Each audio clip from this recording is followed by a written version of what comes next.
আছে যাদের কানগুলো বাহিরে তারা বাচ্চা দেয় আর যাদের কানগুলো ভিতরে তারা আন্ডা দেয়। জোরে জোরে বলেন সুবহানাল্লাহ। এক কথায় জবাব দিয়ে দিছে, পৃথিবীর জমিনের মধ্যে যাদের কানগুলো বাহিরে তারা বাচ্চা দেয় আর যাদের কানগুলো ভিতরে তারা ডিম দেয়, কনি দেয়, আন্ডা দেয়। এক কথায় জবাব দিয়ে দিয়েছেন। একটু জোরে কইতেন না সুবহানাল্লাহ। বাবাজি আমার হযরত আলী রাদিয়াল্লাহু তাআলা কে আরেকটা কঠিন প্রশ্ন করা হলো, হুজুর একই ঘরের মধ্যে দুইজন স্ত্রী শুয়ে আছে। ও হুজুর একই ঘরের মধ্যে দুইজন স্ত্রী শুয়ে আছে, আল্লাহ রাব্বুল আলামিনের হুকুমে দুইজন স্ত্রীর পেটের মধ্যে বাচ্চা ছিল। দুইজন স্ত্রীর পেটের বাচ্চাগুলো একটা রাত্রে গর্ভের থেকে ভূমিষ্ঠ হয়ে গেছে ঘরের মধ্যে। একজন স্ত্রীর পেটের থেকে ছেলে, আরেকজন স্ত্রীর পেটের থেকে মেয়ে জন্মগ্রহণ করেছে।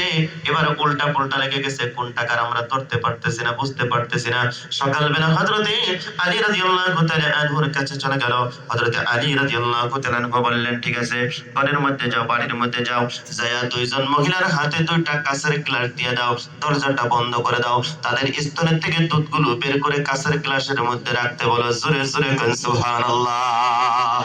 আমার বন্ধুগণ, কাঁচের গ্লাসের মধ্যে দুইজন স্ত্রী গ্লাসের মধ্যে যখন স্তনের থেকে দুধ বের করে যখন রাখলেন, আল্লাহর রাসূল সাল্লাল্লাহু আলাইহি ওয়াসাল্লামের সাহাবী বললেন, তোমরা লক্ষ্য করবা যে গ্লাসটার মধ্যে দুধটা কোন দেখা যায়, কারো দেখা যায় সেই মহিলার পেটের থেকে ছেলে জন্মগ্রহণ করেছে।